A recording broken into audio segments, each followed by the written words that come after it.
Hi viewers, welcome to ఆదన్ మరొకొండం. నేను మీ ప్రసాద్. సునీతా రెడ్డి బుల్లెట్ లాంటి ప్రశ్నలు, డిఫెన్స్ లో సీఎం జగన్. విషయం ఏంటి అంటే వైఎస్ వివేకానంద రెడ్డి గారి హత్య. ఈ ఎన్నికలకి ఇదే కీలకంగా మారబోతుందా అంటే జరుగుతున్న పరిణామాలను బట్టి కనుక మనం ఒకసారి గమనించినట్లయితే ఒకవేళ ఇదే ప్రధాన ఎజెండాగా నిలవబోతుందేమో అనిపిస్తూ ఉన్నది. దీనికి గత 2 రోజులుగా జరుగుతున్న పరిణామాలను బట్టి మనం అర్థం చేసుకోవాల్సి ఉంది. ముఖ్యంగా సీఎం జగన్మోహన్ రెడ్డి గారు ఏదైతే ప్రొద్దుటూరులో ఆయన వైఎస్ వివేకానంద రెడ్డి గారి హత్య కేసుకు సంబంధించి చిన్నాన ఈ విధంగా హత్య గావించబడ్డారు అని చెప్పేసి ఇంకా అనేక రకాలైన వ్యాఖ్యలు చేశారు కదా. దీనికి సంబంధించి మనం నిన్న కూడా ఒక వీడియో చేసాం.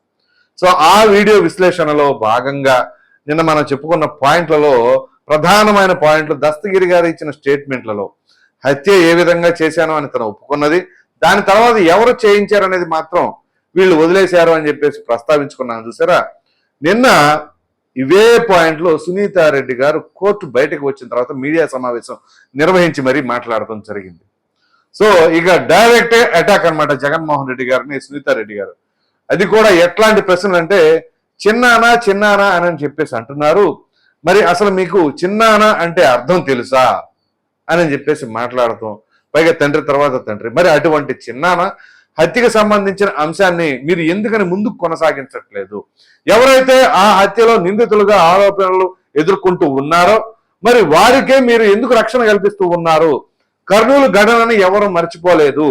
అధికారంలో ఉంది మీరే, మరి సిబిఐ దర్యాప్తు చేయాలి అన్న మీరే. మరి అటువంటి సిబిఐ దర్యాప్తు చేయాలి అన్న పిటిషన్ ని కూడా విత్డ్రా చేసుకుంది మీరే. గత 5 సంవత్సరాలుగా అధికారంలో ఉన్నారు కదా, మరి ఈ కేసుకు సంబంధించిన అంశాలు ఇంచు కూడా ఎందుకని ముందుకు జరిగించలేదు అని చెప్పేసి అంటూనే మరి అవినాష్ రెడ్డి గారి పైన ఆరోపణలు ఉన్నాయి కదా, మరి వారిని రక్షించే ప్రయత్నం ఎందుకు చేస్తా ఉన్నారు? అదేవిధంగా అవినాష్ రెడ్డి గారికి ఇప్పుడు టికెట్ ఎలా కేటాయిస్తారు? పోనీ క్లీన్ చిట్ ఏమైనా వచ్చిందా? ఈ హత్యలో ఆ ఆరోపణలు మాత్రమే, వాస్తవాలు ఏమీ లేవని కోర్టు ఏమైనా చెప్పిందా? చెప్పలేదు కదా.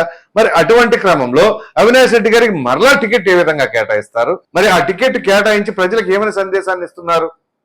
పైగా సొంత చెల్లెలు ఈ విధంగా రోడ్డున పడి తిరుగుతూ ఉంటే ఆవిడ పైన తిరిగి ఆరోపణలు చేస్తా ఉన్నారు అని చెప్పేసి అంటూనే ఇక్కడ దస్తగిరి గారు చెప్పిన స్టేట్మెంట్లు అంటే వీళ్ళు ఏదైతే అంటే వైసీపీ నాయకులు పదే చెబుతా ఉన్నారో అంటే హత్య చేసిన వాళ్ళని పక్కన వేసుకొని ఎలా తిరుగుతున్నారు, వాళ్ళకి ఎలా సపోర్ట్ చేస్తున్నారు అని చెప్పేసి దానికి ఆవిడ కూడా మంచి ఎగ్జాంపుల్ గట్టిగానే చెప్పారు. ఏంటి అంటే సినిమాలలో రౌడీలు డైరెక్ట్ భౌతిక దాడులు చేస్తారు కదా, వాళ్ళని పట్టుకోవడమే, వాళ్ళతో పాటుగా వాళ్ళ వెనకాల ఉన్న విలన్ ఎవరు, సో ఆ విలన్ని కూడా పట్టుకోవాల్సిన బాధ్యత ఉంటుంది కదా.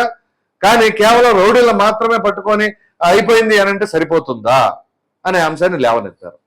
ఇది ఎంత కీలకమైన పాయింట్. ఒకానొక సమయంలో ఆవిడ చేసిన స్టేట్మెంట్ డైరెక్ట్ గా మీరే ఉన్నారా అని చెప్పేసి అన్నారు. సో ఇక జగన్మోహన్ రెడ్డి గారిని ఓ విధంగా మీరే చేయించారు అని చెప్పేసి కుండ బద్దలు కొట్టినట్లుగా ఆవిడ మాట్లాడటం జరిగింది. సో దీనిని బట్టి ఇంకా ఈ కేసుకు సంబంధించిన అంశాలు అలా ఉండబోతున్నాయి. పైగా ఇప్పుడు ఇదే ప్రధాన ఎజెండాగా తీసుకోవాలి అని చెప్పేసి సునీతారెడ్డి గారే చెప్తున్నారు. ఎన్నికలలో ప్రజలు మీరు గుర్తుంచుకోండి, ఖచ్చితంగా జగన్మోహన్ రెడ్డి గారికి కానీ వైఎస్ఆర్సీపీకి కానీ ఓటు వేయొద్దు అని చెప్పేసి ఆవిడ బహిరంగంగానే చెప్తున్నారు. మరి దీనిని వైసీపీ వాళ్ళు ఏ విధంగా డిఫెండ్ చేసుకుంటారు? ఇంకా వైఎస్ వివేకానంద రెడ్డి గారి హత్య కేసుకు సంబంధించి ఆస్తి తగాదాలే కారణం అంటారా? అంటే సునీతారెడ్డి గారే కావాలి అని చెప్పేసి ఈ విధంగా చేయిస్తున్నారు అని చెప్పేసి అంటారా?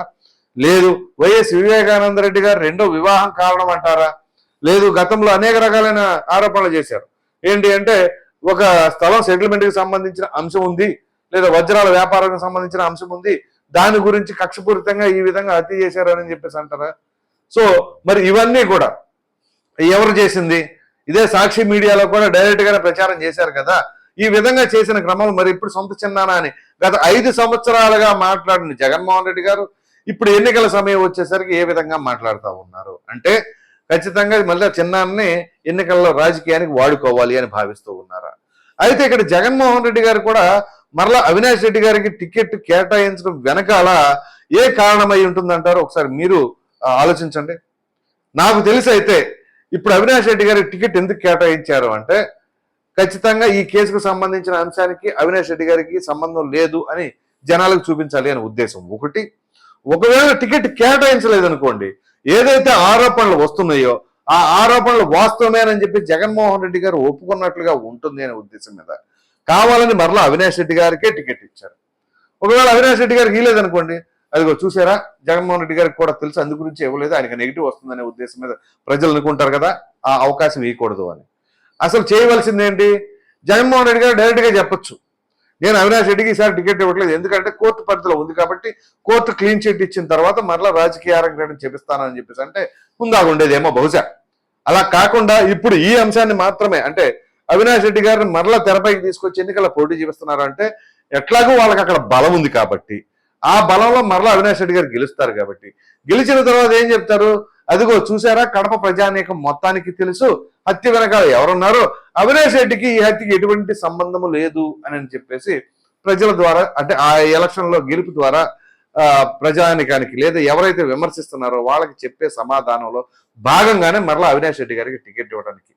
అందుగురించే సునీతారెడ్డి గారు పదే పదే చెబుతున్నది, మరలా మీరు వాళ్ళకు ఓటు వేయొద్దు అని చెప్పేసి ప్రజానీకాన్ని అడ్రస్ చేసుకొని జగన్మోహన్ రెడ్డి గారికి కానీ వైసీపీకి కానీ అవినాష్ రెడ్డి గారికి కానీ ఎక్కడ మీరు ఓట్లు వేయొద్దు అని చెప్పేసి ఆవిడ చెబుతా ఉన్నారు.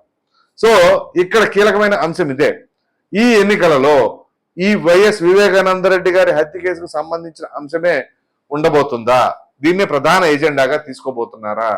అఫ్ కోర్స్ ఇది ఒక కడప జిల్లాకో లేదా పులివెందుల నియోజకవర్గానికి వర్తించింది కాదు, యావత్ రాష్ట్రం మొత్తం కూడా ఎదురు చూస్తా ఉన్నది. ఎందుకు అంటే వైఎస్ వివేకానందరెడ్డి గారు అంటే ఒక సామాన్యమైన వ్యక్తి కాదు, దివంగత మాజీ ముఖ్యమంత్రి అయినటువంటి రాజశేఖర రెడ్డి గారి సోదరుడు, ప్రస్తుత ముఖ్యమంత్రి స్వయాన బాబాయి.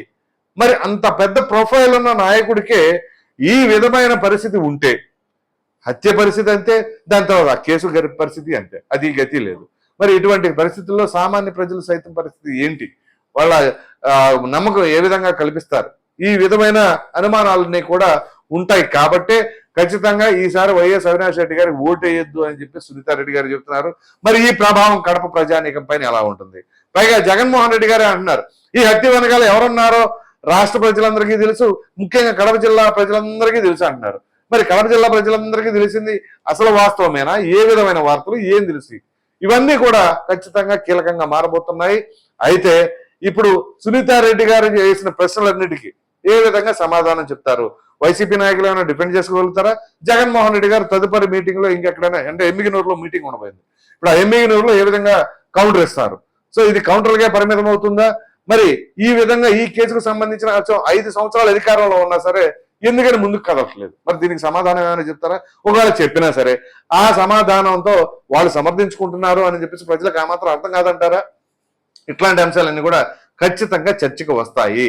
సో ఈ ఓ ప్రక్కన పరిపాలనా తీరు, మరో ప్రక్కన ఇంట్లో నుంచి ఎదురవుతున్న పరిస్థితులు, అది ఇంటి సమస్య కాదు, ప్రజలకు సంబంధించిన సమస్య, అది లా అండ్ ఆర్డర్ కదా. ఎందుకంటే ఆయన నారాసుర రక్త చరిత్ర అని గొడ్డలతో నరికేశారు అని చెప్పేసి 24 గంటలు జరగకముందే, పోస్ట్ మార్టం రిపోర్ట్ రాకముందే జగన్మోహన్ రెడ్డి గారే స్వయంగా చెప్పేశారు. ఏ విధంగా చెప్పారు అని చెప్పేసి తెలుగుదేశం పార్టీ శ్రేణులు ఆరోపిస్తూ ఉన్నారు. మరి నారాసుర రక్త చరిత్ర అన్నారు, మరి ఈ నారాసుర రక్త చరిత్రలో భాగంగా అవినాష్ రెడ్డి గారు కూడా ఆ సమయంలో చంద్రబాబు నాయుడు గారి ద్వారా ఇన్ఫ్లుయెన్స్ అయ్యి ఈ విధంగా ఉన్నారా అనే ప్రశ్నలు కూడా సంధిస్తూ ఉన్నారు.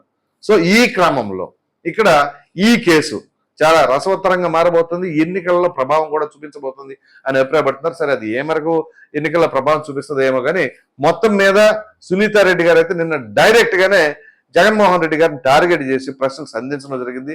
అవి కూడా బుల్లెట్ లాంటి ప్రశ్నలు అన్నమాట. ఆ బుల్లెట్ లాంటి ప్రశ్నలకి ఇక విలన్ ఎవరు అనేసరికి మరి అసలు విలన్ ఎవరు అనేది త్వరలో తేలుతుందా, బయటికి రాణిస్తారా, ఇక ఇలాగే ఈ కేసుని రూపుమాపుతారా తెలియాలి అంటే మరి కొన్ని రోజులు వేచి చూడవలసి ఉంది. సో వీటితో పాటుగా ఫైనల్ పాయింట్ ఇంకోటి చెప్పారు వైఎస్ సునీతారెడ్డి గారు. ఏంటి అంటే వివేకానందరెడ్డి గారి రక్తంలో నుంచి ఈ వైసీపీ పునాదులు ఉన్నాయి, సో ఆయన రక్తంతో నిండిపోయింది ఈ పునాదులు, వైసీపీ పునాదులు అని చెప్పేసాను. అంటే ఇక్కడ వివేకానందరెడ్డి గారి హత్య కేసుకు సంబంధించిన అంశమే కీలకం కాబోతుంది వైసీపీకి భవిష్యత్తుకి. సో ఒకవేళ ఈ కేసు గనక ప్రూవ్ అయ్యగలిగితే అప్పుడు వైసీపీ పేకమెడలా కూలిపోతుంది. అంటే ఈ పునాదులు ఉన్నాయి కదా, ఆ పునాదులు అంటే ఏంటి? అక్కడ ఒకవేళ పునాదులు కదిలిపోతే భవనం కూలిపోతుంది, ఇదే పరిస్థితి. సో వివేకానందరెడ్డి గారి రక్తపు మడుగులో ఉంది వైసీపీ పునాదులు అంటే ఖచ్చితంగా ఈ వైఎస్ వివేకానందరెడ్డి గారి హత్య కేసుకు సంబంధించిన అంశమే వైసీపీ భవిష్యత్తును తేల్చబోతుంది అని చెప్పేసి అయితే ఆవిడ అభిప్రాయాన్ని వ్యక్తం చేశారు. ఇది చాలా కీలకమైన అంశం. ఆషామాషిగా తీసుకునే పాయింట్ కాదు. ఏదో ఆవిడ చెప్పారులే రక్తం మడుగులోంచి పుట్టింది అని చెప్పేసి అంటే, ఎందుకంటే వైఎస్ వివేకానంద రెడ్డి గారి హత్య జరిగిన అతి కొద్ది సమయంలోనే ఎన్నికలు జరిగినాయి. సో ఒక రక్తపు మడుగులో నుంచి ఆ పునాదులు పుట్టినాయని చెప్పేసి అంటానికి గల ప్రధాన కారణం, సో ఆ రక్తపు మడుగులే రేపు ఆ పునాదులతో సహా కూల్చివేస్తాయా లేదా అనేది తెలియాలి అంటే మరికొంత సమయం వేచి చూడవలసి ఉంది.